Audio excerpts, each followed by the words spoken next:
अरे भाई, विष्णु भगवान के 1000 नाम और परमात्मा के अनेकों नाम। तुम इस चक्करबाजी में फंस गए ब्रह्म में और संदेह में। संदेह तो किया था वो अर्जुन ने कृष्ण पर, जब उसकी मृत्यु हुई तो सब अघोर नरक को गए।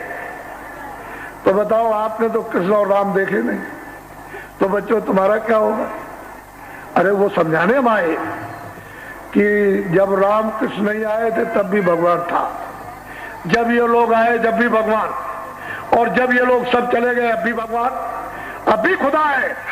जब नहीं आए थे मोहम्मद साहब पहले भी खुदा था, आए थे जब भी खुदा, और अब वो चले गए अब भी खुदा। आप उस खुदा भगवान की तलाश करो जो पहले था, बीच में और आगे भी रहे। ये फकीर महात्माओं ने आपको मनुष्य मंदिर, ये अमोलक है, इसको आपको बताया कि ऐसा मनुष्य मंदिर आपको दूसरा मिलेगा नहीं। ये जिस्मानी मस्जिद है और ये अमोलक है, बेशकीमती है। तो ऐसी बड़ी चीज आपको मिली है कि सोना चांदी हीरे जवाहरात सारे संसार का राजपाट इसके सामने कुछ नहीं। ऐसी अमोलक चीज आपको दे दी और आप अभी तक नहीं समझ पाए। तो ये जो काम कर रहे हो आप, खेती है, दुकान है, दफ्तर का काम, मकान बनाना है, ये जमीन है, सोना है, चांदी है, बाल है, बच्चे हैं, ये है वो, ये जितना भी साथ सामान इकट्ठा करते हो ये किसके काम आएगा? इस शरीर के काम। ये शरीर क्या है? आपका नहीं है, ये आपका नहीं है, उसने आपको थोड़े दिन के लिए दिया। ये क्या है? किराए का मकान। मकान मालिक ने सबको थोड़े दिन के लिए दिया है और ये कहा है कि तुम मेरे मकान में जो जीवात्मा बैठी उसको जगाओ और जगा करके मरने के पहले तुम भगवान के पास पहुंचा दो और मकान मेरा वापस करो। मैंने तुमको शुद्ध साफ दिया, तो तुमने तो ये बात कभी पूछी नहीं कि मकान कैसे मिला, किन अच्छे कामों से मिला।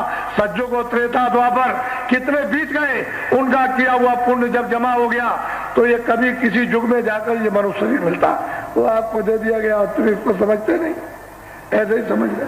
तो ये किसके काम? शरीर के काम। ये तो आप शरीर के काम लो, कपड़े भी पहनो, मकान में भी रहो, झोपड़े भी रहो, खाना भी खाओ, आप सूखे गीले फल भी खाओ, अच्छी तरह से लाख और करोड़ भी रखो। लेकिन ये तो समझो कम से कम कि ये किराए का मकान है, ये सब साथ सामान इसके काम आएगा।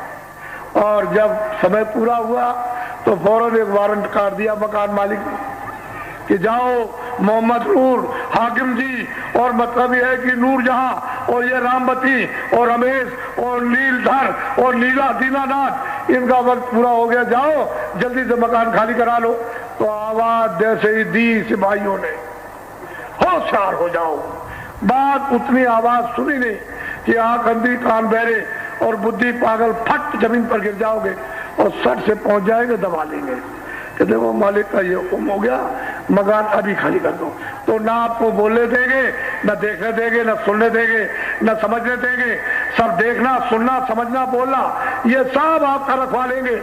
हिंदी, अंग्रेजी, उर्दू, संस्कृत, बच्चों की तरफ नहीं देख सकते हो, इसकी तरफ उसकी तरफ, कहेंगे मकान खाली। 1 मिनट के अंदर मन को, बुद्धि को, चित्त को, प्राणों को और जीवात्मा को, रूह को जिस्म से, शरीर से निकाल बाहर। ये शरीर आपका, ये जिस्म आपका, ये पड़ा मिट्टी है, मुर्दा। ये सब सामान क्या था? मुर्दा था। ये पड़ा है, ये खोल है, अरे पर्दा है, मिट्टी है, ये पड़ा हुआ, इसको क्या, ये इसके साथ नहीं, इसके साथ। तो आपने किसके लिए कमाया था? इसके लिए मेहनत तो इसके लिए की, वो ये पड़ा हुआ अब इसके साथ हो गए। तो जीवात्मा के साथ तो कुछ जाने वाला नहीं। तो आपको ये चाहिए था कि थोड़ा सा समय बचाकर, यानी 23 घंटे तो इसके लिए मेहनत करो और 1 घंटा यानी जीवात्मा के लिए थोड़ा धन कमा के रख लो। जीवात्मा का धन कमा के रखो, जब जाने लगो तो जीवात्मा की रक्षा, हिफाजत, संभाल, ताकि नरकों में 84 में जल में मरे नहीं। और तुम इसको समझते नहीं, इसको समझो, समय हो गया। बोलो जय गुरुदेव। ठहर जाओ, मेरा नाम तो जय गुरुदेव है नहीं, ना आपका नाम।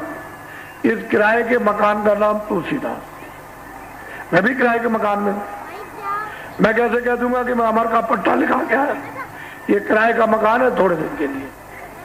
तो मैंने तो अपना काम कर लिया।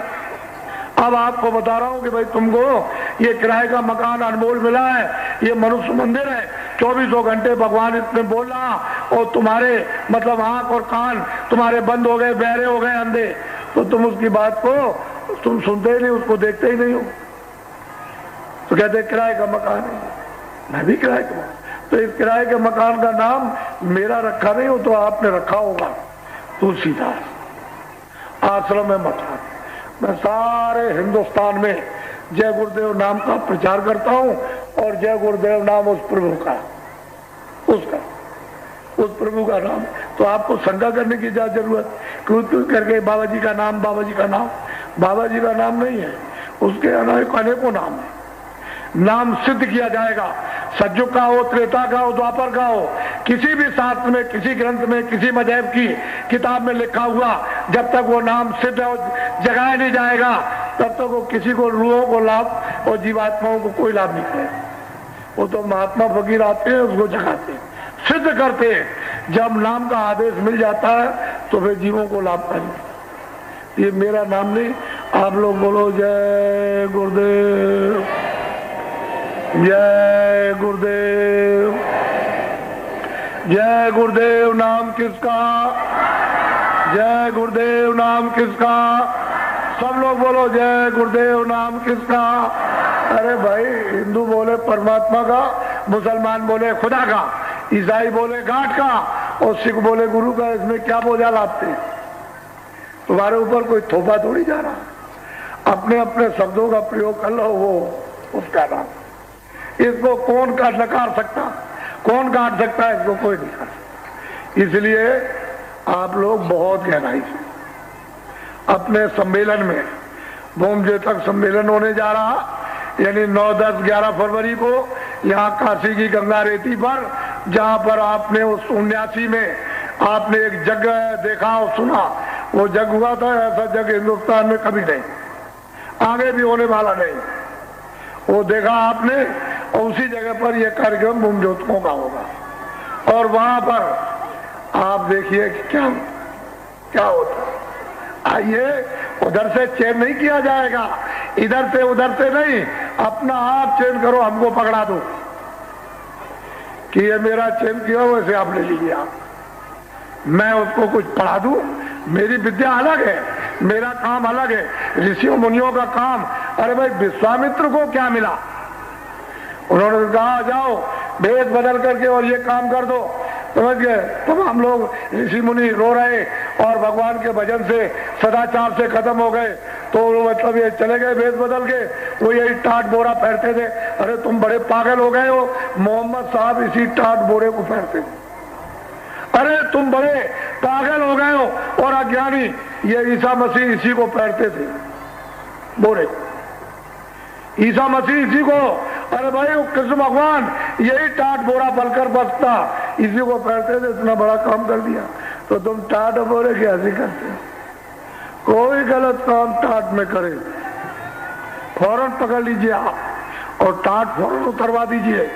वो काम उसके लिए नहीं, फौरन, देर करने की जरूरत नहीं है। ये भूमज्योतियों को इजाजत है, कोई खराब काम करे, यानी भेष बदल करके कि टाट पहन करके, मतलब ये टाट उन लोगों को नहीं पहनाया गया, वो अच्छा काम, भेष बदल, मोटा काम, सीधा साधा। तो आपने तो ये समझा नहीं, विश्वामित्र ने तो कुछ लिया नहीं था, उन्होंने तो ऐसा मसाला तैयार कर दिया और तुमसे करा दिया और तुमको जगा दिया और दे दिया कि जाओ तुम मतलब धर्म की स्थापना कर दो, चरित्र की स्थापना करो, सुधार की, सबको शांति दे दो, सबको मतलब है खुशहाली दो।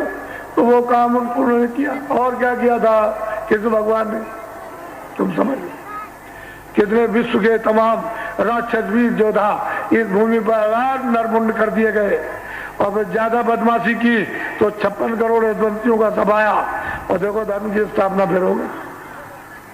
आप इस समय पर जो देख रहे हो, बड़ा आनंद, तुम आदमी मारते हो, बच्चा मारते हो, स्त्री मारते हो, माँ मार देते हो, गाय मार देते हो, बैल मार देते हो, सुअर मारते हो, पशु मार देते हो, पंछी मारते हो, कीड़े मार देते हो। तुमको जरा भी मनुष्य शरीर में रह करके रहम और दया नहीं आती है कि जो भी हम किसी को मारेंगे, काटेंगे और किसी को सताएंगे तो ये कर्म का कर्जा है। मैं ब्याज के हमारी नाक, हमारा कान, हमारा पैर, हमारा पेट, हमारा गला, वो मैं ब्याज के काटेगा तो ये तो अदले बदले आपको देने पड़ेंगे। कैसे छूट सकते हो? अदला बदला देना पड़ेगा। इससे छुटकारा कैसे होगा? तो आपने मतलब कर करके सिर पर पहाड़ों की तरह से पाप का बोझा रख लिया है। ये तो बिना महात्मा, बिना फकीर के, बिना आध्यात्मिक शक्तियों के इस तुम्हारे बोझे को कौन उतारेगा? तुम्हारी जीवात्मा को कौन इससे हल्का करेगा? और चार खानों से, जन्म मरण की पीड़ा से और नरकों से कौन बचाएगा? आपने वो बात तो सुनी। इसलिए मनुष्य अनमोल, आपको यह शरीर दिया गया है और इसमें अधिकार आपको कलयुग में दे दिया कि कलयुग में सभी स्त्री पुरुष भगवान का भजन करके मुझे प्राप्त कर सकते हैं। बड़ा सुलभ है, बड़ा सीधा है, बड़ा आसान है, उसमें कोई तकलीफ नहीं किसी तरह की भी। तो ये सब लोग आए हैं, तुम अपना सौभाग्य समझो कि मैं ऐसे स्थान पर आज मैं पहुंच गया हूं। आज मेरे पुण्य की ये प्रारब्ध घड़ियां जो है टुकुर टुकुर टुकुर टुकुर चल रही है, ये नाक से मुख से। तो आज ये अमूलक वस्तु मुझको जीवन में मिल रही। तुम ऐसे किसी के पास चले जाओ जो तुम्हारे मन को, तुम्हारी बुद्धि को, तुम्हारे चित्त को, तुम्हारे अंतःकरण को, तुम्हारी जीवात्मा को यानी धो डाले और तुम्हारी आंख खुल जाए, कान खुल जाए, तो तुम भगवान को भी यहाँ से देख सकते हो, स्वर्ग को भी देखो, बैकुंठ को भी देखो, वहां भी जाओ। और नहीं तुम्हारी आंख बंद, कान तो किसको देखोगे? वो तो 24 घंटे बुला रहा। लेकिन हमको ये नहीं मालूम है कि मनुष्य शरीर में हमारी जीवात्मा कहाँ रहती है। तो मेरी तरफ देखो, हमारे भारत के और बाहर के सब वैज्ञानिकों ने ये खोज और तलाश की है बहुत जोर शोर के साथ कि इस मनुष्य शरीर में कौन रहता है। तो अभी तक उन्होंने कहीं पता नहीं लगा पाया, न किसी आले में आई। देखो, एक बालू का कण, उसके करोड़ों टुकड़े कर दिए जाएं, एक बालू के करोड़ों टुकड़े कर दिए जाएं, उससे भी छोटी जीवात्मा रूप इस मनुष्य रूपी मंदिर में बंद है। इधर देखो, दोनों आंखों के बीचों बीच दरमियान में, इधर देखो सब लोग, ये दोनों आंखों के दरमियान में वो जीवात्मा रूह ये बैठी हुई है। उस रूह में, उस जीवात्मा में एक आंख, एक कान, एक नाक। शरीर में 2 आंख, 2 कान और 2 नाक। बाहर के आंख और कान नाक बाहर से काम करेंगे और जीवात्मा का जो कुदरती आंख और कान नाक वो अंदर से काम करेगा। तो ये महात्माओं ने इसका पता लगाया कि मनुष्य रूपी मंदिर में जिसमें ये रूह जीवात्मा काम